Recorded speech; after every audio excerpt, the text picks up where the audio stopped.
तदब्बुर कुरान अमीन एहसन इस्लाही सूरह आराफ आयात 26 ता 43। औज़ु बिल्लाहि मिनश शैतानिर रजीम बिस्मिल्लाहिर रहमानिर रहीम।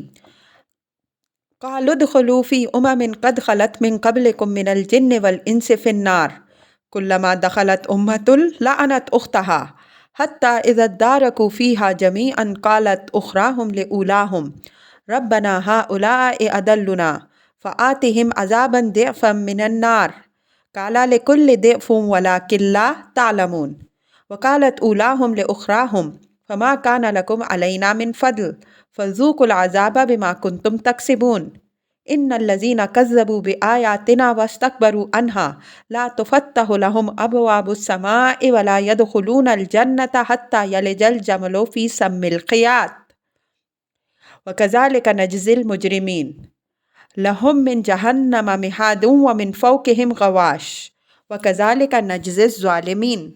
क़ाल उद्ख़ुलू फ़ी उममिन, ये वो अंजाम है जो उन लोगों के सामने आएगा। काला का फ़ाइल जब इस तरह के मौक़े में हज़फ कर दिया जाता है तो ये बेएतनाई और बेरुखी पर दलील होता है। यहाँ दो तरफ मज़कूर हुए हैं, फ़ी उममिन और फ़िन्नार। पहले से इस अमर का इजहार मकसूद है कि तुम्हारे साथी कौन लोग होंगे। फरमाया, जाओ उन लोगों के शरीके हाल बनो जो तुमसे पहले जिनों और इंसानों में से शैतान की पैरवी करके गुमराह हुए। दूसरे से मुस्तक़िर व मकाम का पता दिया है कि तुम सब का ठिकाना दोज़ख होगा, गोया साथी भी बदतरीन और जगह भी बदतरीन। कुल्लमा दख़लत उम्मतुन लअनत उख़्तहा हत्ता इज़ा दारकू फ़ीहा इलल आया। इज़ा दारकू असल में तदारकू है।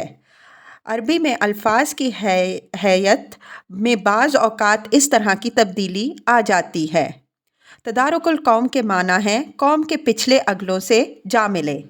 कालत उख़राहुम लिऊलाहुम में लाम फ़ी के माना में है। इसकी मिसालें भी पीछे गुज़र चुकी हैं, यानी पिछले अपने अगलों के बारे में कहेंगे। दिअफ़ुन के माना दुगने के भी हैं और करीना मौजूद हो तो इससे ज़्यादा के लिए भी ये इस्तेमाल होता है। ये तस्वीर है उस जूती पेजार की जो इन लोगों के अंदर दोज़ख के बाड़े में इकट्ठे हो जाने के बाद होगी। दुनिया में तो ये एक दूसरे के ताबे और मतबू, लीडर और पैरो, साथी और मददगार बने रहे। एक दूसरे के गुण गाते और झंडे उठाए फिरते रहे, सलामियाँ और एड्स पेश करते रहे। लेकिन वहाँ दोज़ख में आमने सामने होते ही हर ग्रोह दूसरे पर लानत के दोंगड़े बरसाएगा। ताबईन और मतबूइन से कहेंगे, तुम पर फिटकार हो, तुम्ही ने हमारा बेड़ा गर्क किया। मतबूइन कहेंगे, तुम खुद शामत ज़दा थे कि तुम हमारी राह चले, इसमें हमारा क्या कसूर। ये सूरत हाल तो उस वक्त की बयान हुई है जब बिल्कुल अव्वल आमने सामने ये होंगे। इसके बाद जब सब इकट्ठे हो लेंगे तो पिछले अपने अगलों के बारे में खुदा से इस्तगासा करेंगे कि खुदावंद, हम इन्हीं के हाथों गुमराह हुए, इस वजह से तू इनको दुगना अजाब दे।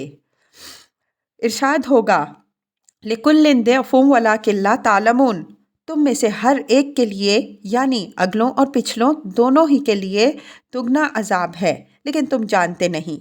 ये अमर यहाँ मलहूज़ रहे कि नेकी हो या बदी, दोनों ही में अपनी फितरत के एतबार से मुतअद्दी चीज़ें हैं। ये अपने करने वालों ही की ज़ात तक महदूद नहीं रहती, बल्कि उनके असरात दूसरों तक भी मुंतकिल हो जाते हैं, यहाँ तक कि विरासत दर विरासत होकर नेकी का एक ज़र्रा उहद पहाड़ के बराबर हो जाता है और बदी का एक तुख़म फसाद की लकदक जंगल की शक्ल इख्तियार कर सकता है। यही उसूल इस हदीस में बयान हुआ है जिसमें हुजूर सल्लल्लाहु अलैहि वसल्लम ने कोई अच्छी या बुरी मिसाल कायम करने वालों के नताइज आमाल की वुस्अत व ज़ियादत की तरफ इशारा फरमाया है। आप सल्लल्लाहु अलैहि वसल्लम का इरशाद है कि दुनिया में जो कत्ल भी होता है उसके वबाल का एक हिस्सा आदम के बेटे काबिल के खाते में जमा हो रहा है, जिसने हाबील को कत्ल करके कत्ले नाहक की तरह डाली। यहाँ ज़ेर बहस टुकड़े में इसी हकीकत की तरफ इशारा है کہ تم میں سے اگلے اور پچھلے دونوں ہی کے لیے اپنے گناہوں کے ساتھ ساتھ ان کے گناہوں میں سے بھی حصہ ملنے والا ہے جن کے لیے تم نے ان گناہوں کی مثال قائم کی۔ تم فریاد کر رہے ہو کہ تمہارے اگلوں میں تمہارے لیے بری مثال قائم کی، اس وجہ سے ان کو بے شک زیادہ عذاب ملے گا، لیکن آخر تم نے جو بری مثال قائم کی یا اپنے بعد والوں کے لیے چھوڑی، اس کے نتائج سے کس طرح تم بچ جاؤ گے۔ جو پیمانہ ان کے لیے ہے وہی پیمانہ تمہارے لیے ہے۔ اگر ان کی روش بد کے ساتھ ساتھ تم اپنی روش بد کے اثرات کا بھی علم اور اندازہ رکھتے تو تم مانتے کہ تم اور وہ دونوں یکساں مجرم ہو، لیکن تمہیں اپنے بوئے ہوئے تخم فساد کی بس بھری فصل کی ہولناکیوں کا صحیح تخمینہ معلوم نہیں ہے۔ اب وہ تمہارے سامنے آئے گا۔ وقالت اولاہم لاخراہم فما کان لکم علینا من فضل الآیہ۔ یہ اگلوں کی طرف سے پچھلوں کی مذکورہ بالا بات کا جواب ہوگا کہ اگر ہم نے تمہارے لیے بری مثال قائم کی تو تم نے دوسروں کے لیے کون سی اچھی مثال قائم کی؟ بات تو جب تھی کہ تم نے کوئی ایسی اچھی مثال قائم کی ہوتی جس سے ان کی نیکیاں بڑھتیں۔ اس صورت میں بے شک تم ہمارے مقابل میں ترجیح اور فضیلت کے سزاوار تھے، لیکن جب تم بھی وہی کچھ کرائے ہو جو ہم کرائے ہیں تو ہم میں اور تم میں فرق کیا؟ جس طرح ہم اپنے کیے کا مزہ چکھیں گے تم بھی اپنے کیے کا مزہ چکھو۔ ان الذین کذبوا بآیاتنا الآیہ۔ لفظ استکبار کے بعد ان کے صلہ کا فائدہ ہم اوپر واضح کر چکے ہیں۔ لا تفتح لہم ابواب السماء کے دو مفہوم ہو سکتے ہیں۔ ایک یہ کہ ان کے لیے سمائے جنت کے دروازے نہیں کھولے جائیں گے، دوسرا یہ کہ اہل ایمان کی طرح آسمان میں ان کا خیر مقدم نہیں ہوگا، بلکہ وہ نہایت ذلت اور فصیحت کے ساتھ اپنا انجام بد دیکھنے کے لیے مجرموں اور بدماشوں کی طرح ہانکے لے جائے جائیں گے۔ قاعدہ ہے کہ جن کا اعزاز و اکرام مقصود ہوتا ہے ان کے لیے نہایت اہتمام سے پھاٹک کھولے جاتے ہیں۔ پھاٹک پر ان کے خیر مقدم کے لیے ان کے خیر مقدم کرنے والے کھڑے ہوتے ہیں۔ وہ اہلاً و سہلاً، احسنت و مرحبا، سلام اور تحیت کے نعروں سے ان کا خیر مقدم کرتے ہیں۔ برعکس ان کے جن کی تذلیل مد نظر ہوتی ہے وہ قیدیوں کی طرح جیل کے پھاٹک کی کھڑکی سے اس کے اندر ٹھونس دیے جاتے ہیں۔ گویا لا تفتح لہم سے مقصود نفس فعل کی نفی نہیں بلکہ اس کے لازم کی نفی ہے، جس کی مثالیں کلام عرب میں بہت ملتی ہیں۔ لا يدخلون الجنة حتى يلج الجمل في سم الخیاط۔ یہ اس قسم کا اسلوب بیان ہے جس کو تعلیق بالمحال کہتے ہیں۔ مطلب یہ ہے کہ جس طرح اونٹ کا سوئی کے ناکے میں داخل ہونا محال ہے، اسی طرح ان مستکبرین کا جنت میں داخل ہونا محال ہے۔ تعبیر کا یہ اسلوب قدیم صحیفوں میں بھی استعمال ہوا ہے۔ انجیل میں اور یسوع نے اپنے شاگردوں سے کہا کہ میں تم سے سچ کہتا ہوں کہ دولت مند کا آسمان کی بادشاہت میں داخل ہونا مشکل ہے، اور پھر تم سے کہتا ہوں کہ اونٹ کا سوئی کے ناکے سے نکل جانا اس سے آسان ہے کہ دولت مند خدا کی بادشاہت میں داخل ہو۔ متی باب 19 آیات 23 تا 24۔ قرآن اور انجیل کی تعبیر میں بس یہ فرق ہے کہ سیدنا مسیح علیہ السلام نے سبب استکبار یعنی دولت کا حوالہ دیا ہے، اور قرآن نے اصل مجرم یعنی استکبار کا۔ اوپر ہم آدم و ابلیس کے قصے اور استکبار کی حقیقت بھی واضح کر چکے ہیں، اور یہ بھی واضح کر چکے ہیں کہ ابلیس کے جنت سے نکالے جانے کا اصل سبب استکبار ہوا۔ اس وجہ سے جن کے اندر استکبار کا کوئی شائبہ ہوگا وہ جنت کی خوشبو نہیں سونگھیں گے۔ سیدنا مسیح علیہ السلام کا ارشاد ہے، مبارک ہیں وہ دل کے غریب، آسمان کی بادشاہی میں وہی داخل ہوں گے۔ لہم من جہنم مہاد و من فوقہم غواش۔ مہاد کا معنی پچھونا کے ہیں اور غواش غاشیہ کی جمع ہے جس کے معنی ڈھانک لینے والی کے ہیں۔ یہاں اس سے مراد اوڑھنا ہے۔ مطلب یہ ہے کہ ان کے لیے اوپر اور نیچے سے جہنم ہی اوڑھنا پچھونا ہوگی۔ वल्लज़ीना आमनू व अमिलुस्सालिहात ला नुकल्लिफु नफ्सन इल्ला वुसअहा उलाइका अस्हाबुल जन्नति हुम फ़ीहा खालिदून व नज़अना मा फ़ी सुदूरिहिम मिन गिल्लिन तजरी मिन तहतिहिमुल अनहार व क़ालू अल्हम्दुलिल्लाहिल्लज़ी हदाना लिहाज़ा व मा कुन्ना लिनहतदिया लौला अन हदानल्लाह लक़द जाअत रुसुलु रब्बिना बिलहक़ व नूदू अन तिलकुमुल जन्नतु उरिस्तुमूहा बिमा कुंतुम तामलून। वल्लज़ीना आमनू इलल आया। अब ये मुकाबले के उसूल पर अहले ईमान का हाल बयान हो रहा है कि वो जन्नत में किस तरह खुश व खुर्रम एक दूसरे से राज़ी और मुतमईन और अल्लाह की तौफीक के हिदायत और रसूलों की रहनुमाई पर किस तरह सरापाए शुक्र सपास होंगे। आयत में ला नुकल्लिफु नफ्सन इल्ला वुसअहा का टुकड़ा बतौर जुमला मोतरज़ा इस्तेमाल हुआ है, जिससे ये इत्मीनान दिलाया गया है कि ये ज़िम्मेदारी अल्लाह ने अपने बंदों पर उनकी हद वसाक से ज़्यादा नहीं डाली।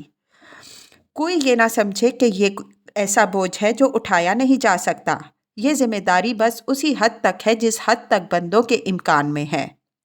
व नज़अना मा फ़ी सुदूरिहिम मिन गिल्लिन, इस टुकड़े में ज़बान का वो उसलूब मलहूज़ है जिसकी एक से ज़्यादा मकामात में हम वजाहत कर चुके हैं कि बसा औकात एक लफ्ज़ इस्तेमाल होता है और मकसूद उससे उसका लाजिम होता है। मसलन इरशाद हुआ है यौम नंसाहुम कमा नसू लिका यौमिहिम हाज़ा, बस आज के दिन हम उनको भुला देंगे जिस तरह उन्होंने अपने इस दिन की मुलाकात को भुलाए रखा। ज़ाहिर है कि यहाँ भुला देने से उसका लाजिम यानी अदम इल्तफ़ात मुराद है, वरना अल्लाह के किसी चीज़ को भुला देने के क्या माना। वो तो कोई चीज़ भी कभी नहीं भुलाता।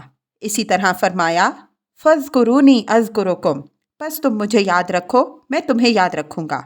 मैं तुम्हें याद रखूँगा यानी मेरी नज़र इनायत तुम पर बराबर रहेगी, हर कदम पर तुम्हारी मदद करूँगा, अपना एक एक वादा जो मैंने तुमसे किया है पूरा करूँगा और मज़ीद बना अपने फ़ज़ल अब्दी से नवाजूँगा। इसी उसलूब पर यहाँ नज़अना मा फ़ी सुदूरिहिम मिन गिल्लिन से मुराद उसका लाजिम है, यानी अहले ईमान जन्नत में एक दूसरे से तपाक और मोहब्बत से मिलेंगे, एक दूसरे का खैर मकदम करेंगे, आमने सामने बैठकर आपस में तबादलाए मोहब्बत करेंगे, उनके दरमियान किसी रंजिश व कुदूरत का शाइबा ना होगा। यही मजमून दूसरे मकामात में अला सुरुरिम मुतकाबिलीन के अल्फाज से अदा हुआ है, यानी वो आमने सामने तख्तों पर बैठे होंगे, इसलिए कि उनके दिल एक दूसरे से बिल्कुल साफ होंगे। एक दूसरे से मुंह फेर कर बैठना बाहमी रंजिश की दलील है और आंखों से आंखें मिलाकर बैठना बाहमी एतमाद व मोहब्बत की। कुरान ने यहाँ नज़अना मा फ़ी सुदूरिहिम मिन गिल्लिन से अहले जन्नत की उसी हालत का इजहार फरमाया है और ये बात ठीक ठीक अहले दोज़ख की उस हालत के मुकाबिल में बयान हुई है जो ऊपर बयान हुई। वहाँ तो आपस में लानतों का तबादला होगा, जो जूतियों में दाल बटेगी, और यहाँ मजलिस से महरो मोहब्बत की इतर बेजियों से मामूर होगी। वक़ालु अल्हम्दुलिल्लाहिल्लज़ी हदाना लिहाज़ा, ये वो शुक्र है जो किसी तवील और पुरसऊबत सफ़र के बाद मंजिल मकसूद पर पहुँचने वाला मुसाफिर अदा करता है। हदाना लिहाजा में अल्लाह ताला की उस तौफीक बख्शी की तरफ भी इशारा है जो तालिबीन हक़ को हर कदम पर हासिल होती है, और उस रहनुमाई की तरफ भी जो अपने नबियों और रसूलों के ज़रिए से अल्लाह ताला मुहैया फरमाता है। वमा कुन्ना लिनहतदिया लौला अन हदानल्लाह में उस सफ़र के पुरसऊबत होने की तरफ भी इशारा है, और इस बात की तरफ भी कि अहले जन्नत को जो कामयाबी हासिल होगी वो उनकी तवक्कुआत और उम्मीदों, उनके कयासात और अंदाज़ों से इतनी ज़्यादा होगी कि वो उसको खुदा का फ़ज़ल ही फ़ज़ल समझेंगे। इसमें अपनी सही और तदबीर के किसी दखल का उनको गुमान भी ना होगा। लक़द जाअत रुसुलु रब्बिना बिलहक़, अल्लाह के शुक्र के बाद ये अम्बिया और रसूल की अजीम खिदमत और उनकी कही हुई हर बात की सदाकत का एतराफ़ है, यानी अहले जन्नत रसूलों की दी हुई हर खबर को वाक़या की शक्ल में देख कर पुकार उठेंगे कि उन्होंने जो कुछ कहा हर्फ ब हर्फ हकीकत साबित हुआ। اس میں ان لوگوں کے لیے تنبیہ ہے جن کی تکذیب اور جن کے استکبار کا اوپر ذکر ہوا۔ وَنُودُوا أَن تِلْكُمُ الْجَنَّةُ أُورِثْتُمُوهَا بِمَا كُنْتُمْ تَعْمَلُونَ۔ یہ اللہ کی طرف سے اہل جنت کے لیے منادی عام ہوگی کہ اس جنت کے تم اپنے اعمال کے صلے میں وارث بنائے گئے ہو۔ اہل جنت کا خود اپنا احساس تو اوپر نقل ہوا ہے کہ وہ اس جنت کو اپنی سعی و عمل کے بجائے صرف خدا کے فضل و احسان کا ثمرہ سمجھیں گے، لیکن اللہ تعالیٰ اس کو ان کے سعی و عمل کا ثمرہ قرار دے گا۔ یہ تکمیل نعمت کی معراج ہے۔ بندوں کے اعمال کا درجہ اس آیت نے اتنا اونچا کر دیا ہے کہ اس سے زیادہ اونچے درجے کا تصور بھی نہیں کیا جا سکتا۔ دنیا میں ہم جو کچھ پاتے ہیں خدا کے فضل ہی سے پاتے ہیں، آخرت میں بھی خدا کے فضل ہی سے پائیں گے، لیکن رب کریم اس کو ہمارے حق میں اور ہماری محنت کا ثمرہ قرار دے گا۔ کون اندازہ کر سکتا ہے اس ابدی بادشاہی کا جس کے متعلق ہر شخص کا ایک شعور یہ ہوگا کہ یہ اس نے اپنی کوششوں سے بنائی اور یہ لازوال ہے۔ انسان صرف یہی نہیں چاہتا کہ اس کو نعمتیں حاصل ہوں، بلکہ وہ یہ بھی چاہتا ہے کہ وہ نعمتیں اس کی اپنی ہوں۔